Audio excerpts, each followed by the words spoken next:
How can you face your own trauma so then you don't traumatize your children? Hey you, welcome back to my channel. And if you're new here, welcome. My name is Jenny and I'm a licensed psychotherapist. And today we're breaking down Disney Pixar's Coco. So if you're interested, please keep on watching. As usual, we're discussing the themes I noticed, intergenerational trauma, and how it affects families even decades later. In short, the movie Coco is about a young boy whose dream is to become a musician, much to his family's dismay. So let's start with the theme I noticed, intergenerational trauma. Now, what is intergenerational trauma? Intergenerational trauma refers to trauma that is passed down from a trauma survivor to their descendants. It can also be referred to as transgenerational trauma or multi-generational trauma. People experiencing intergenerational trauma may experience symptoms, reactions, patterns, and emotional and psychological effects from trauma experienced by previous generation. The movie depicts this very well, and here are a few examples. Because Imelda, Abuela's grandmother, or simply Coco's mother, experienced trauma from a musician that caused her to have to work to provide for her child Coco on her own, she blames music for this misfortune since her husband left her to do something they used to do together. She also really drilled it into her family that they needed to also abandon music to have a great and successful life. No music. And seeing how Abuela really put this into practice, Imelda would be very proud of her granddaughter. Let's talk about Miguel for a bit. Watching the movie, I really enjoyed watching Miguel's relationship with Coco because I felt like they had a sweet relationship. He often talked to her, even if he was talking her head off, he often liked to spend time with her, and I thought that was really sweet. I don't know if any of you noticed his little dimple. I thought that was super cute and I always wanted to pinch his little cheeks. Miguel was also in love with Cruz, a revered musician that has since passed away. He felt a great connection to this person. And I was wondering, does Miguel feel really connected to Cruz because this is someone he could look up to? This is someone he felt like loved music like him? Because no one in Miguel's family liked music, so he had to look for someone to relate to, someone who could understand him and his passions, really. Even though his family was very against music, Miguel really kept practicing and knew how to play the guitar. I mean, that's a determined child. Miguel stood up for himself, and often, you know your family hates music, there's a talent show coming up on the Day of the Dead and you tell them to their face, hey, I want to be a part of that show. I'm gonna be a musician. That takes some guts. It really does. Fast forwarding in the movie, when Imelda told him to go back home with the stipulations of him not doing any music, he didn't take it. That's another way of him standing up for himself. He did not take it. This was a dynamic young child, and he knew exactly what he wanted out of his life. His determination to meet Cruz also showed how determined he was in his life. He was also not afraid to have direct conversation. He even asked Cruz, was it worth it to leave your family behind? Was it really worth it? This was a really direct question for a young child to ask an adult, but he did it nonetheless because it looks like to me he was looking at the pros and the cons of being a musician, and I thought that was pretty smart. This movie really reminds me of one of my favorite Christmas movies this Christmas, who I will probably review in December, so please make sure you watch out for that. This is a movie where the mother also did not want her children to do music because her husband senior left and her oldest son also left for music, and she later finds out that her youngest son is into music as well, so she was upset. So please watch out for that reaction and review.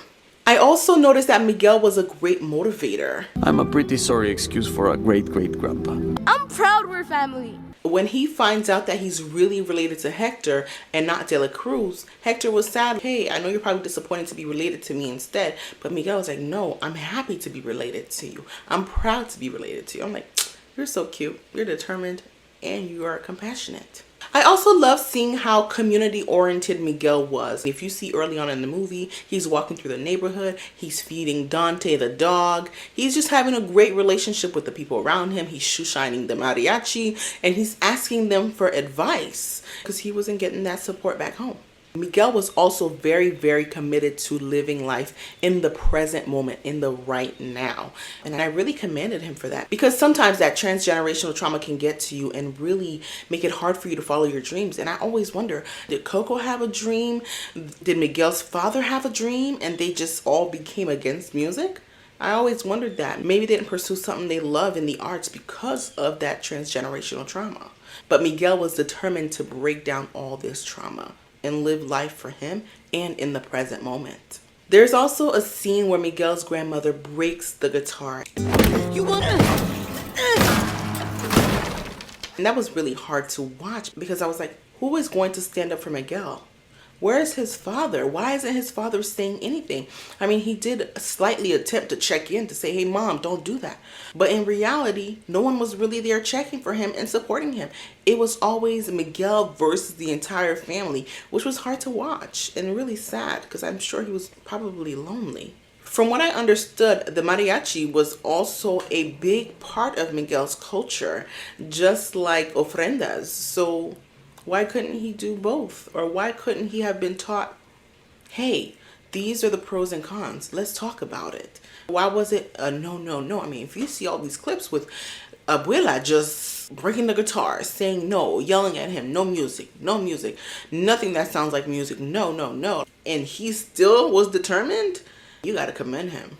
While watching the movie, I noticed that Coco's father was absent from the ofrenda. His face was ripped off the pictures when they did the ofrendas every year.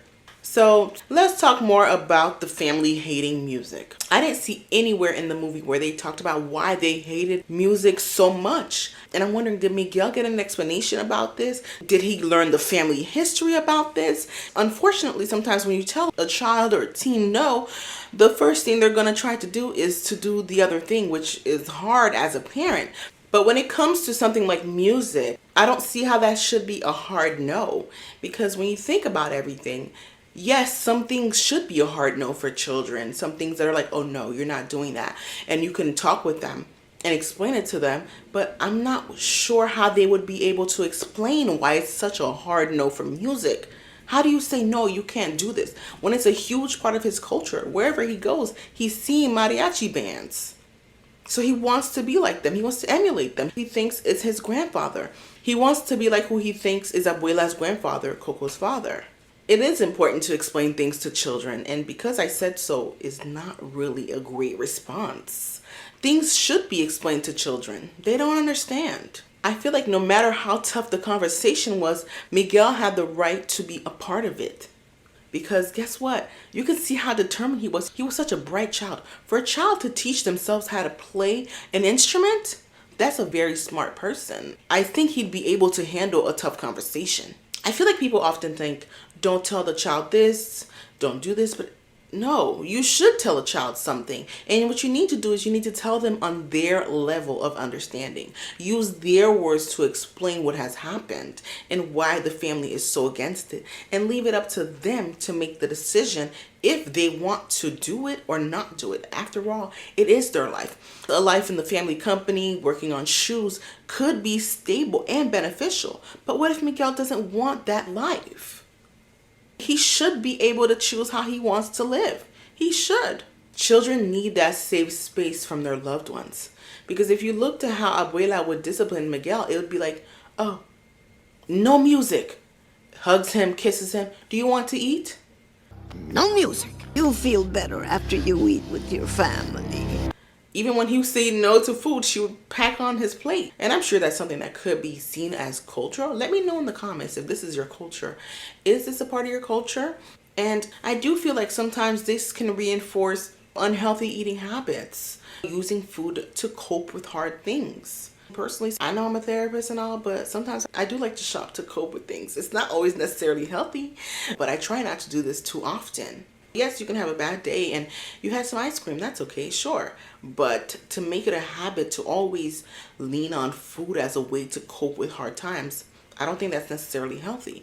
I don't want to sound like I'm coming down too harshly on Abuela.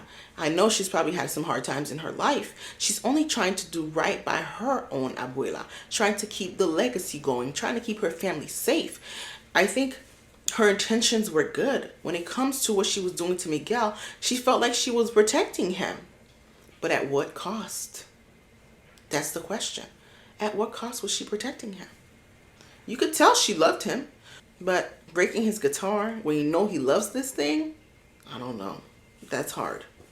I wanted to cry when she broke the guitar down, and it's not even my guitar. It was also sad when I saw the visual of over and over again. It was like 5 people against 1 Miguel. Well, I don't know how many exact, but it was always a large crowd of people against him fighting and him standing for himself. Like, no. That was hard to watch because I'm like, can you imagine being in that situation where your whole family is against something you love and you're not sure why, you don't understand why, or the reason why is from something that happens decades and decades and generations ago. There's Miguel's father, Abuela, Coco, and Imelda. It happened 4 generations ago, but Miguel was still being touched 5 generations later. And this might be a little controversial to say, but I think Miguel's family was projecting their fears onto him under the guise of protection. Like I mentioned before, I don't think Abuela was trying to be intentionally mean. She loved her grandson and wanted the best for him, but to what end? I do believe Miguel's father should have stood up for him earlier than he did. Miguel's father ends up standing up for him after Miguel comes from the land of the dead, rushing to Coco to make sure she doesn't forget her father. What are you doing? Mama, wait. And Abuela's like, leave her alone, I was like, Abuela, can you take a second, step back for a little bit? I know you're trying to protect your mother, but step back. Throughout the movie, I never saw that Miguel was harming Coco or doing anything negative to her. So why didn't Abuela step back and let him do it? Just give him a second. See what he's doing. Miguel at this point had been missing from his family. So why not rejoice in seeing Miguel, your grandson, and say, okay, what's going on? Why do you need to see Abuela? It wasn't like he was a stranger. That scene was, I don't know, it got me a little upset. And again, I know Abuela was protecting Coco, but it was still sad and hard to see. Again, I have compassion for Abuela's situation and what she felt like was her duty to uphold the family traditions, but also let Miguel live his life. You've made your decisions. Let him make his. Let him live the way he wants to live. What if I don't want to live the way you live? Unless, of course, Miguel was doing something that was so detrimental to the family or to him, and you want to protect him. But I don't see how that was happening at all. Going back a little bit, Abuela even threatens to leave Miguel off the ofrenda. Forgotten? Left off your family's ofrenda? I don't care. And Miguel's like, I don't care. He was so tired of being the only one standing up for himself, the only one having his back. He no longer cared. And that was disheartening to see. But when he goes into the land of the dead, he's able to see the pros and the cons. He ends up meeting Héctor, who is not on anybody's ofrendas. And it's like, where they're trying to make Miguel see, hey, this is what could happen to you if you don't stop wanting to be a musician and focus on family. You're gonna be here without anything. You're gonna be here without anybody. Everyone's gonna go visit their family except you. It felt like, I don't know, I was a little scared for him there. Is Miguel not want to be a musician anymore because of this? So because everyone was against music, everyone in the land of the dead, they had the communities of people who no one put them on their ofrendas. There was all this negative showing Miguel, hey, if you become a musician, no one's going to remember you. You're not going to be on ofrendas. And therefore, when you pass away, you're going to be by yourself in the land of the forgotten people. But I also really like how they formed that community together. I felt that was cute. And I also wanted to know what happened. Why weren't they on anybody's ofrenda? If you go to the end of the movie, you see Héctor did try to go back to his family, which is Coco. He did. But what happened was Cruz murdered him. So I feel like everyone has a story. And what was so bad of going to the land of the unknown, I guess, was also my question. What would happen if you withered away like that one guy did when they went to borrow his instrument? What would happen? Where do you go? I always wondered that. So he's relating everything negative to becoming a musician. Did you notice that Miguel had to make decisions on his life just because of tradition? Just because it's how things have always been done? What do you think about this? Let me know in the comments. I do believe that children are individuals and should receive guidance from their families to make decisions. But I think when it's something as innocent as music, it can be hard. But I'm saying I do have compassion for the family before, because music is something that severely traumatized them to the point where Abuela didn't even want to hear music. This wasn't even her father that left. It was her grandfather. And she was still carrying on the torch of this. How can you face your own trauma so then you don't traumatize your children? And really, is that something that's popular during that time? Is seeking therapy popular during that time? I feel like the family was just honestly focusing on keeping Miguel safe the best way they knew how. But again, it's also important to let children live their lives, to make their decisions, even when it's different from their families. And it can be hard. In the end, this movie was all about a family who was still suffering 5 generations later from something one person did. It's about trying new things, learning new things, even when it's hard, even when it hurts, because guess what? We can do hard things. It's about learning. It's about understanding. It's about being compassionate too. Compassion for the child who has these dreams. Abuela was so busy trying to uphold the ancestors' legacy that she forgot to be in the present moment with her grandson. The breaking of the guitar just went too far. And I was finally glad to see his father stood up for him. But it took so long. Children are so important because they teach us to live life in a fun way, in a free way, to dance like nobody's watching, to color outside of the lines. They force us to open our eyes to a new and different possibility. It's important to support your child even if they're making a decision that is different from what you believe is best for them. Of course, talk to them. Encourage them to do a pro and con list. Encourage them to look at other options, but also encourage them to follow their passion as well, especially when they're just young children. Just because you couldn't imagine a different life doesn't mean a child shouldn't. But again, Abuela was trying to protect her grandson the way she knew how. The family shoe business had been successful. So she's like, Miguel, I know how you can have a great life. And I want to provide that great life to you.